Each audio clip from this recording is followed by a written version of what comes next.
Okay, so again, this is the part two for Physics 81 problem solving session. So in this example, we are going to consider an aluminum cup of mass 200 grams that contains 100 grams of water, which means that we have two substances, yung aluminum cup as well as the water, that are in thermal equilibrium at 80 degrees Celsius.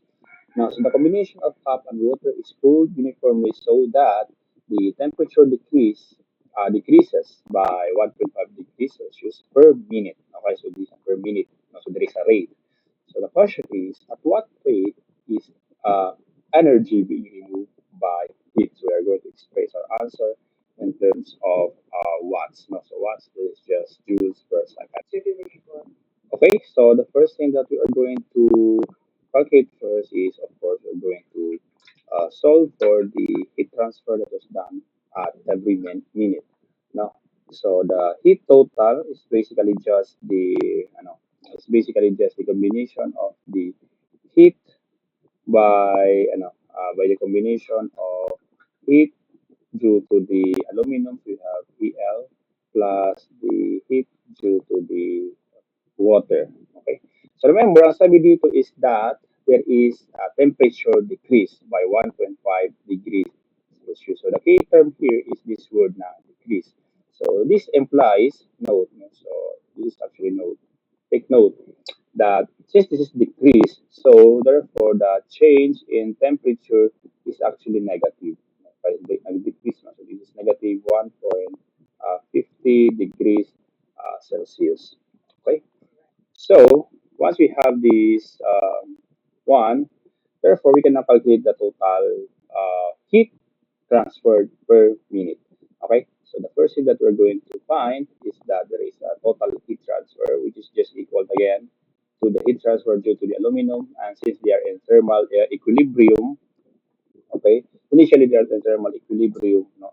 So we have the first, we are going to have the mass of the aluminum uh, multiplied by the specific heat capacity of the aluminum. Okay, so since common lang mas kaya yung, I mean, yung fusion temperatures, we have plus mass of the water, so let's call this H2O, then the specific heat capacity of the H2O multiplied by, of course, the change in temperature.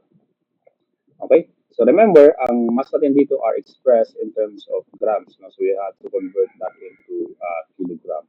So this is actually straightforward. Straightforward na yan. Okay, so let's start with this term dito. So we have the mass of the aluminum is 200 grams.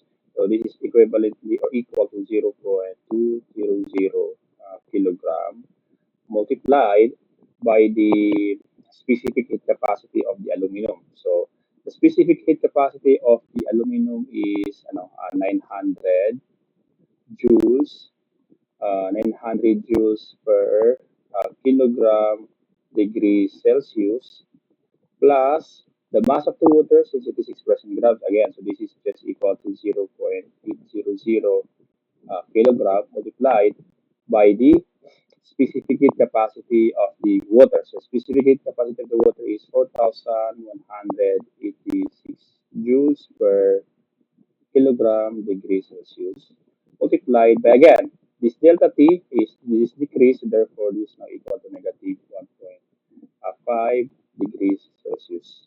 Okay?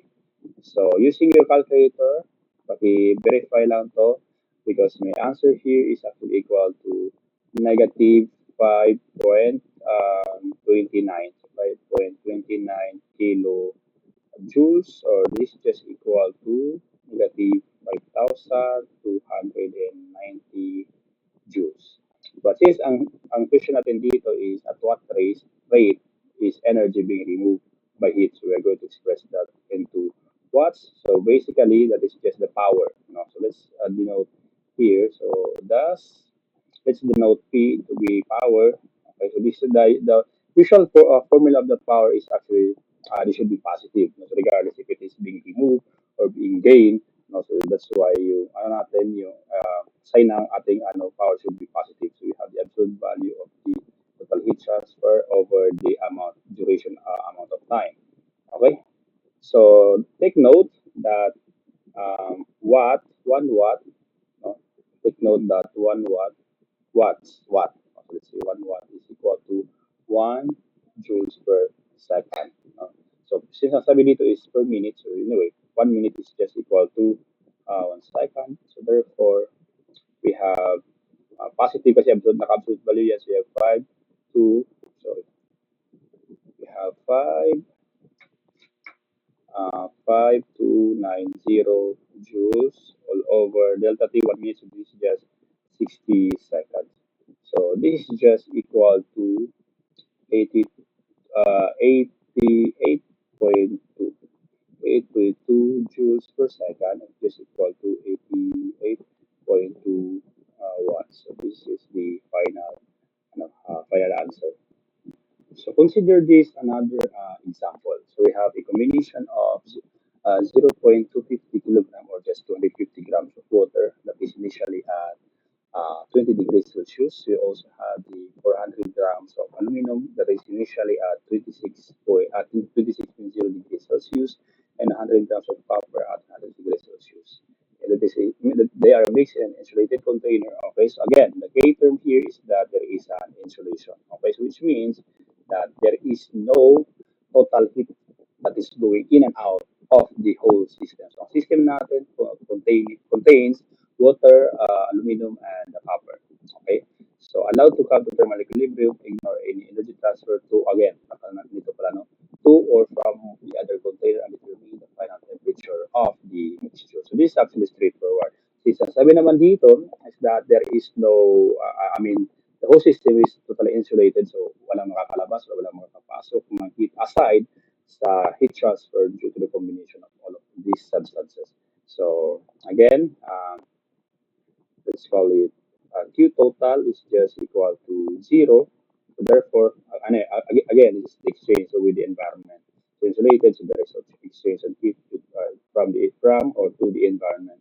So the Q totals in this case, we have the heat due to the well, first let's start with the water, due to the water plus the heat due to the aluminum EL plus the heat due to the copper. So this is equal to zero. Okay. So let us now determine what are the given. So ang given first atin is the initial. Let's say we have the initial temperature of the water. So let's call it T sub O, comma H2O. To be note that this is the initial temperature of the water. Okay, this is equal to given naman doon. So this is initially at 20.0 degrees Celsius.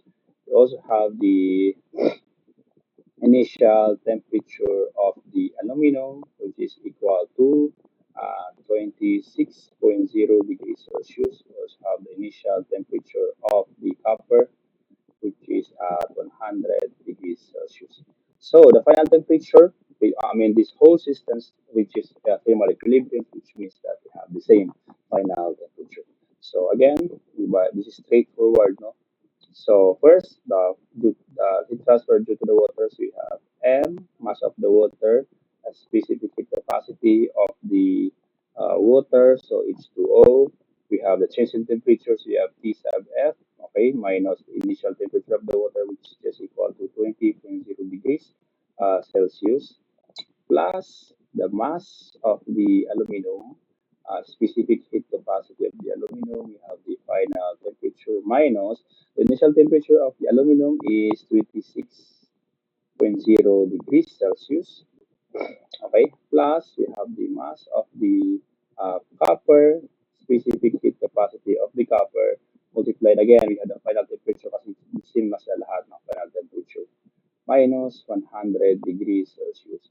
This is equal to 0. So yung pag-solve dito is again, diretso pa rin to, no? This is still straightforward solution. No? So, uh, ipakita ko lang yung direct na formula. So again, what we are going to do here is solving for T sub F. Okay, solving for T sub F, we have obtained this, I don't know, this final equation.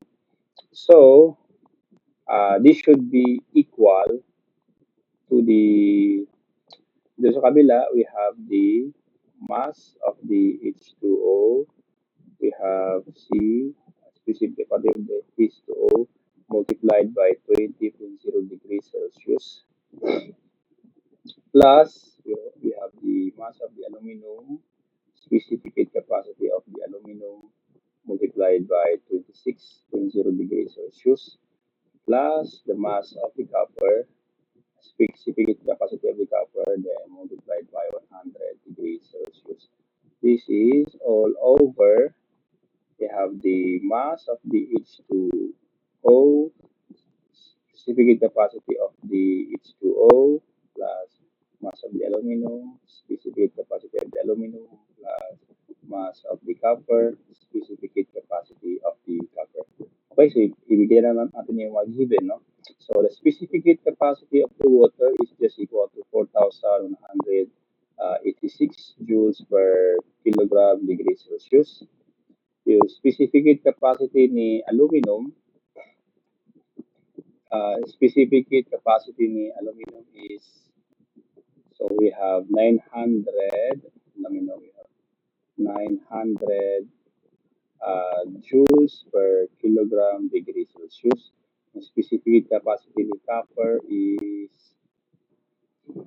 so this is equal to 387 joules per kilogram degrees Celsius.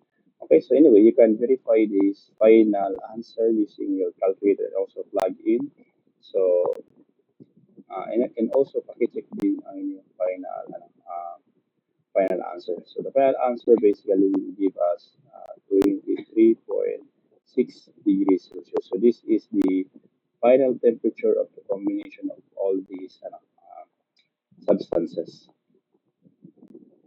Now we're going to consider the final example, or let's say the last example for the heat and specific heat capacity. So we have this question here: water, which is operated by a solar power. If the solar power collector has an area of 6.0 square meter and the density delivered by sunlight is 550 watts per square meter, how long does it take to increase the temperature of, we have the volume, given the volume of a water is 1 cubic meter of water from 20 degrees Celsius to 60 degrees Celsius.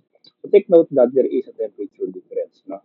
So the temperature difference is we are going to raise the temperature of the water from 20 degrees to 60 degrees Celsius. So ibig sabihin that change in temperature is just equal to 40.0 degrees Celsius. So basically, ang tinatanong lang dito is how long. So, and of course, we can calculate the amount of heat delivered in order to increase the temperature of the water from 20 degrees Celsius to 60 degrees Celsius. So if we're going to use this quantity of heat, which is just equal to the mass of the H2O multiplied by the specific heat capacity of the H2O and the change in temperature, notice that we need to have the value of the mass. Now, so although hindi given yung mass sa problem natin, but we can actually solve for the mass of the water because meron naman tayong volume ng water.